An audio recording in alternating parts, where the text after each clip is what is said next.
সবজি চাষের মরশুমে সারের কালোবাজারি, জলপাইগুড়িতে সারের কালোবাজারির অভিযোগ, মহকুমা শাসকের নেতৃত্বে টাস্ক ফোর্সের হানা। জলপাইগুড়ির একাধিক সার দোকানে অভিযান। কথা বলবো, শান্তনু প্রতিনিধি রয়েছেন আমাদের সঙ্গে। শান্তনু, দেখো, জলপাইগুড়ি জেলার বিস্তীর্ণ এলাকা জুড়ে এই মুহূর্তে কিন্তু রবি চাষ হচ্ছে, বিশেষ করে শীতকালীন সবজি এবং আলু চাষ। প্রতি বছরই যেটা দেখা যায় যে এই চাষ যখন শুরু হয় ঠিক সেই সময় কিন্তু সারের একটা কালোবাজারি শুরু হয়। কৃত্রিম অভাব তৈরি করে কিছু ব্যবসায়ী কিন্তু এই সারের অতিরিক্ত দাম নেওয়া শুরু করে দেয় তারা। এই অভাব কিন্তু এবং এই সমস্যার কথা কিন্তু এই বছরও কিন্তু টাস্ক ফোর্সের কানে এসে এই নিয়ে কিন্তু বৈঠকও করেছিলেন সদর মহকুমা শাসক। এই মহকুমা টাস্ক ফোর্সকে নিয়ে যে অভিযোগগুলো সামনে আসছে তারই ভিত্তিতে কিন্তু বিভিন্ন এলাকায় অভিযান শুরু হয়েছে। সদর ব্লকের মন্ডলঘাট এলাকায় অভিযান চলে।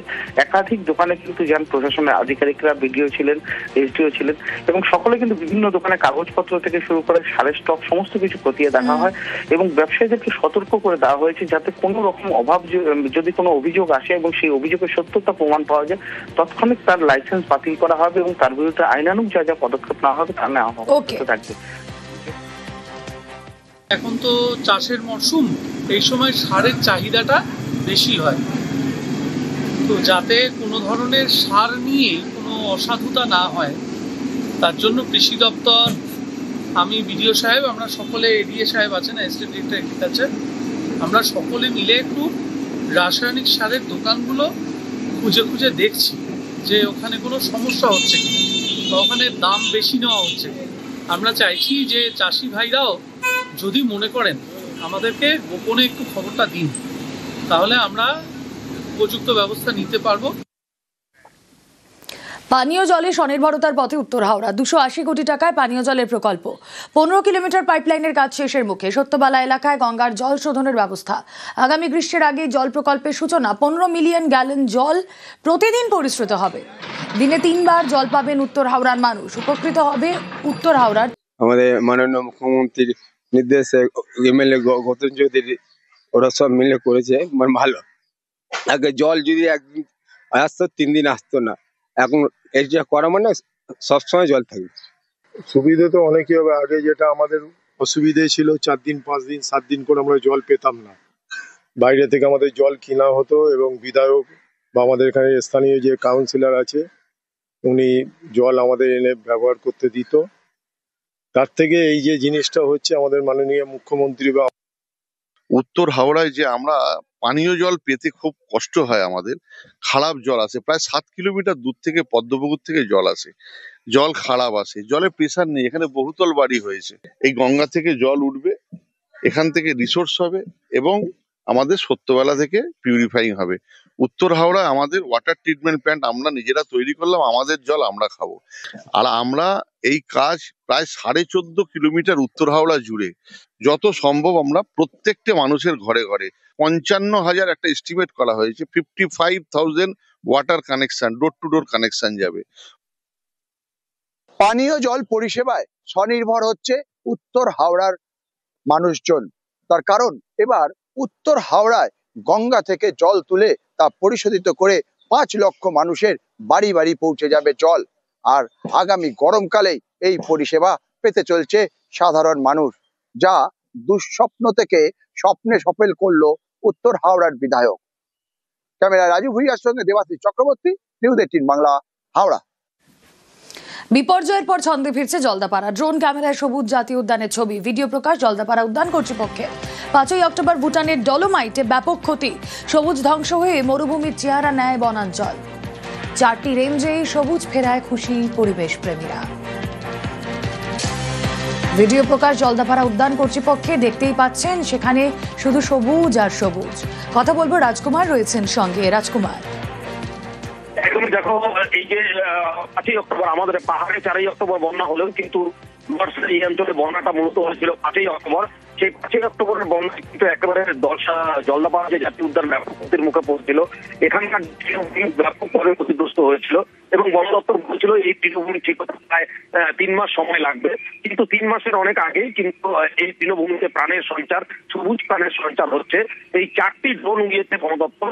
নিরাপত্তার কারণে এই সমস্ত ড্রোন গুলো উড়ানো হয়েছে, কিন্তু সেই ড্রোনের যে ক্যামেরা, সেই ক্যামেরাতে সবুজের প্রাণ সঞ্চার ছবি ধরা পড়েছে, যা দেখে কিন্তু কার্যত বুকে বল এবং নতুন আশায় সঞ্চারিত হচ্ছে কিন্তু জলদাপাড়া জাতীয় উদ্যান কর্তৃপক্ষ।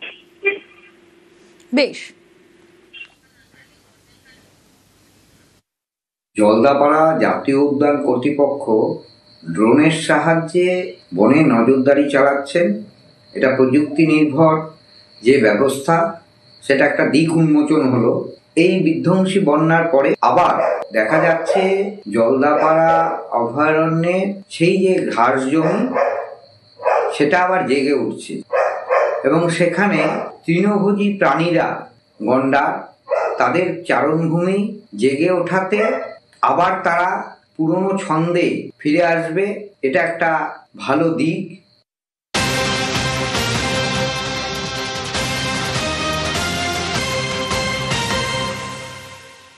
বাঁকুড়ায় পুলকারে বাসের ধাক্কা, জখম স্কুল ফেরত একাধিক পড়ুয়া। বাঁকুড়া শহরের তামলি বাঁধে দুর্ঘটনা, জখম পড়ুয়াদের উদ্ধার, স্থানীয়দের বাস ফেলে চম্পট, চালক খালাসি।